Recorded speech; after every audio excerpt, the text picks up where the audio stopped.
Oh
नाहीये. एक नैमित्तिक कारणावरती मी तुमच्याकडे आलोय. एक प्रसंगावधानाने आपण या भजनाचा आनंद घेणार, बाकी काही नाही. आणि जीवनामध्ये फक्त आनंद घ्यायचा आहे. कुठल्याही वेळेला, कुठल्याही समयाला आणि कुठल्याही परिस्थितीमध्ये फक्त आनंद उपभोगा. ही संधी जर पुन्हा गेली ना तर ही संधी वन्स मोर नाहीये. सगळ्या संध्या वन्स मोर आहेत. पुनर्मित्रम पुनर्वित्तम पुनर्भार्या एतत् सर्व पुनर्लभ्यम न शरीरः पुन्हा पुन्हा. पैसा आज नाही उद्या आहे, उद्या आहे आज नाही. मित्र आज आहे उद्या नाही, उद्या आहे आज नाही. एखाद्याची जाऊन गेली की जाणार नाही सगळ्या, मलाही माहितीये. पण इकडे खुश होईल ना सगळे. एक मिळणं अवघड झाले, कशाला खुश होलं. पण सुभाषित करा त्या सगळ्या गोष्टी मनाला मिळतात. पण एकदा एक आयुष्य गेलं, एकदा वेळ गेली, पुन्हा येणारे आनंद आता घ्या.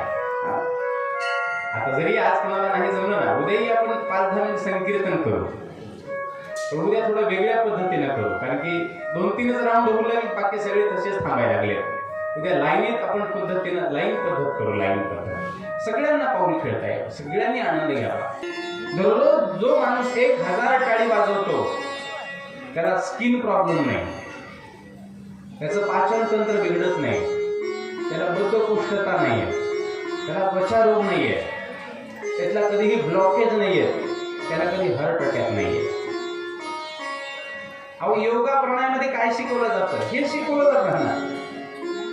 मी इथं बसून माझा फक्त असं आमचं वारे गेले मी राहते वाजवू का नको.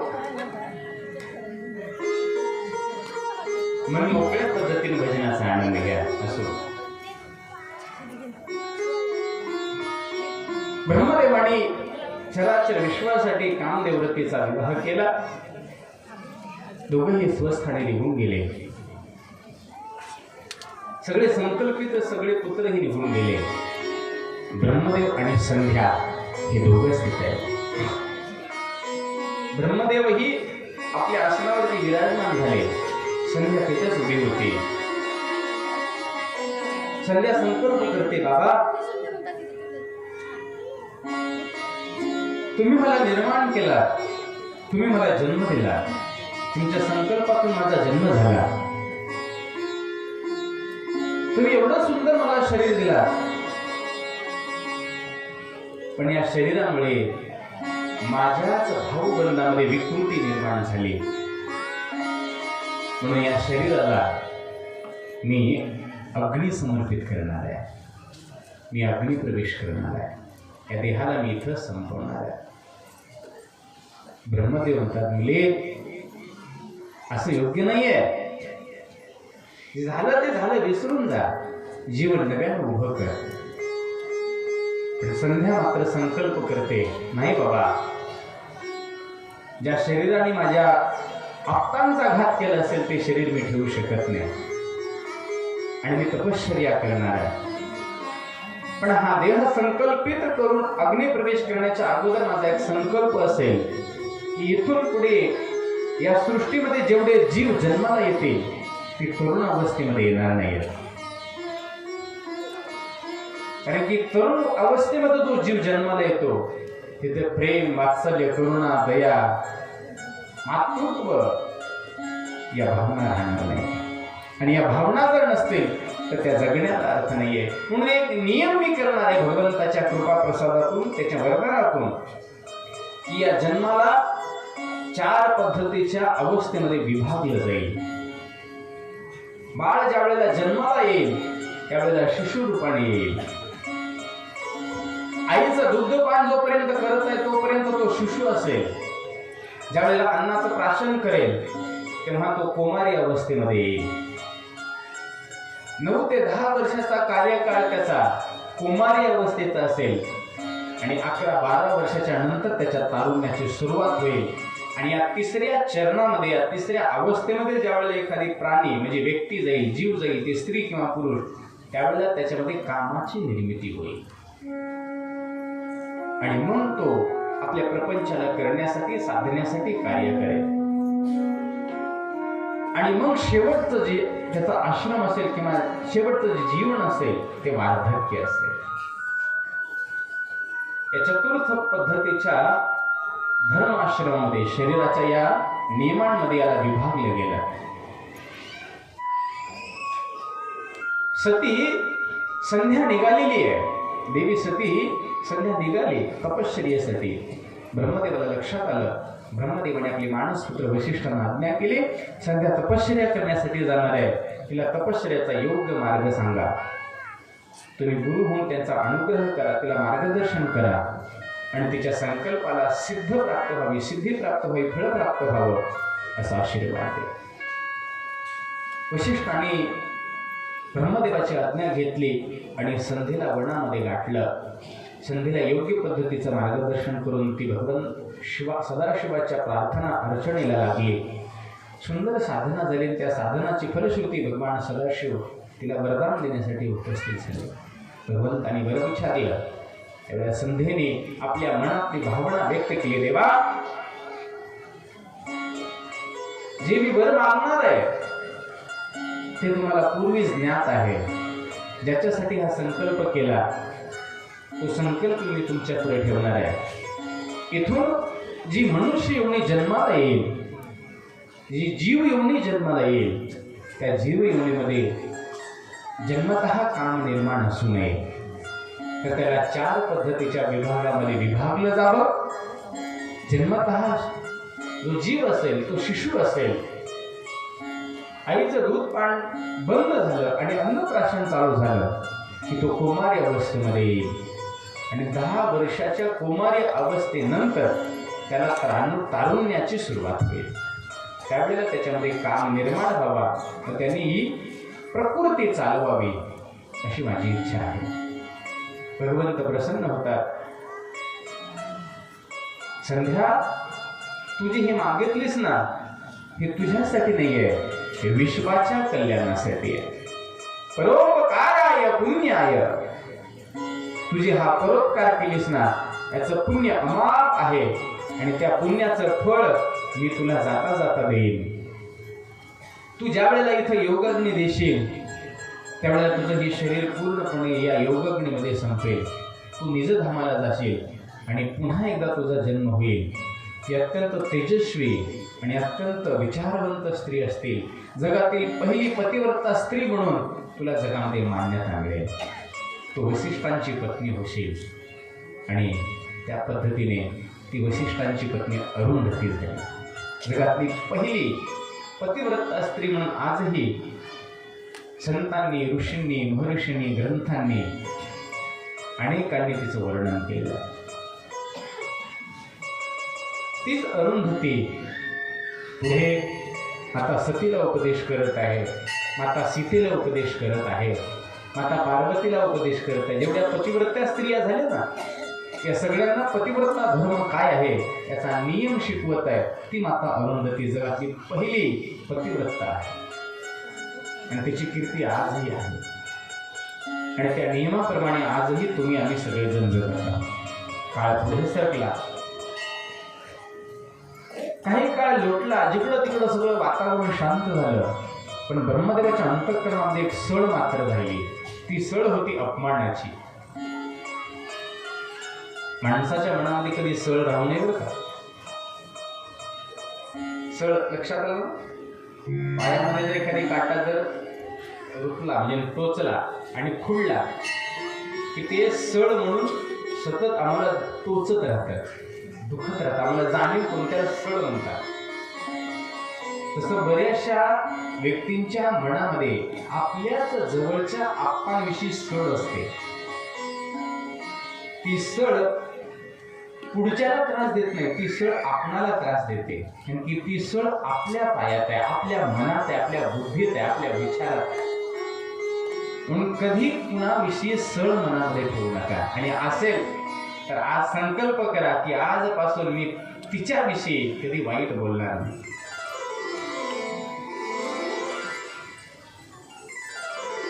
मी तिला कधीही एकाही शब्दाने दुखवणार नाही. संकल्प करा, मी आज इथून हा प्रसाद घेऊन जाईन की आजपासून मी माझ्या जवळच्या किंवा दूरच्या कुठल्याही व्यक्तीला कधीही दुःख देणार. ते शारीरिक असेल किंवा मानसिक असेल. मी शरीरानेही कुणाचं वाईट करणार नाही आणि मनानेही कुणाचं अहित चिंतणार नाही. असा शुद्ध संकल्प आज इथं झाला पाहिजे. तर या कथेचं सार आहे. तर आम्ही 8 दिवस कथा करून उपयोग काय? परिवर्तन आवश्यक आहे आणि हे परिवर्तन होईल याची अपेक्षा आहे. ब्रह्मदेवाच्या अंतःकरणामध्ये सळ होती.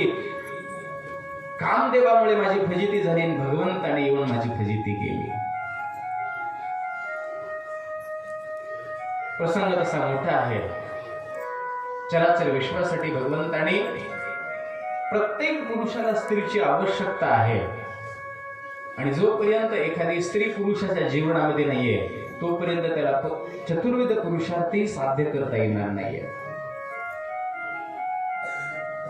ब्रह्मदेवाचं हे लग्न झालेलं आहे, विष्णुदेवांचं लग्न झालेलं आहे, पण सदाशिवाचं रुद्राचं लग्न आणखीन व्हायचं आहे. अंतःकरणामध्ये सळ होती, माझी फजिती झाली आहे. रुद्रदेव स्वतःला विरक्त मानतात, विरागी मानतात, त्यागी मानतात, एकांत योगी मानतात. मी एक दिवस असा प्रसंग आणेन की भगवान रुद्र सुद्धा एका स्त्रीसाठी मोहित होते आणि ते प्रयत्न ते चालू करतात. सळ आहे फक्त, बाकी काही नाही आहे. ते वेगवेगळ्या आयोजन आणि नियोजनामध्ये गुंततात. सगळ्या गोष्टी त्याने अवलंबन केल्या पण कुठलीही गोष्ट साध्य झाली नाही. शेवटी मनातला भाव विष्णुदेवांपुढे प्रकट करतात. विष्णुदेव, माझ्या मनामध्ये एक प्रश्न आहे, त्या प्रश्नाचं उत्तर मला आजपर्यंत मिळालं नाही. मी बऱ्याच वेळेला त्याला शोधण्याचा प्रयत्न केला, त्या शांत करण्याचा प्रयत्न केला, पण ते उत्तरही मिळालं नाही आणि मन शांतही झालं नाही. करू काय? विष्णुदेव म्हणतात, बोला काय? काही नाही, रुद्राचं लग्न करावं, महादेवाचं लग्न व्हावं अशी माझी इच्छा आहे. विष्णुदेव खतखून हसतात. ब्रह्मदेव, काय वेळ बीड लागली की काय तुम्हाला? तुम्ही कोणाविषयी बोलताय? रुद्राशी? अरे तो अग्नी आहे आणि त्याचं लग्न शक्य नाही. तुमच्या मनामध्ये असणारी जी सळ आहे ना तेवढी काढून टाका. हे सगळं जिथल्या तिथं थांबतं. तेवढं बदल करणं आपल्याला शक्य नाहीये आणि ते होणंही शक्य नाहीये. मी तर करू शकत नाही. त्यावेळेला ब्रह्मदेव म्हणतात, देवा तुम्ही एक गोष्ट विसरला. ज्या वेळेला भगवान सदाशिवाच्या अमृत तत्वातून आपल्या तिघांची निर्मिती झाली ना, ज्या दिवशी शिवरात्री दिवशी आपण भगवंताची मानस पूजा केली, त्याच दिवशी भगवंताने आपल्याला आशीर्वाद दिला होता की या चराचर विश्वाच्या कल्याणासाठी तुम्हा तिघांनाही विवाहबद्ध व्हावं लागेल. तुम्ही सतीपती मिळून दोघांनी उत्तम संसार करून जगाला दाखवायचा आणि त्याचा आदर्श सामान्य लोकांनी घ्यायचा. त्या पद्धतीने त्या भगवंताने दिलेल्या शब्दाप्रमाणे माझं लग्न वाग्देवीशी झालं, म्हणजे सरस्वतीशी झालं. समुद्र मंथनामध्ये निघालेली जी लक्ष्मी होती ती तुम्ही आपलीशी केली, पण रुद्र मात्र आणखीन एकटेच आहेत. त्यांचं लग्न होणं गरजेचं आहे. मी माझ्या स्वार्थासाठी म्हणत नाही, जगाच्या कल्याणासाठी म्हणतोय. मग विष्णुदेव मात्र हो बरोबर आहे, तुम्ही म्हणता ते अगदी सत्य आहे, लग्न होणं गरजेचं आहे. पण लग्नाची जी चर्चा आहे ती करणार कोण मोठा प्रश्न आहे. मोठा प्रश्न आहे. काय करा? काही नाही म्हणे, आपण दोघांनी मिळून सगळ्या देवतांना घेऊन भगवान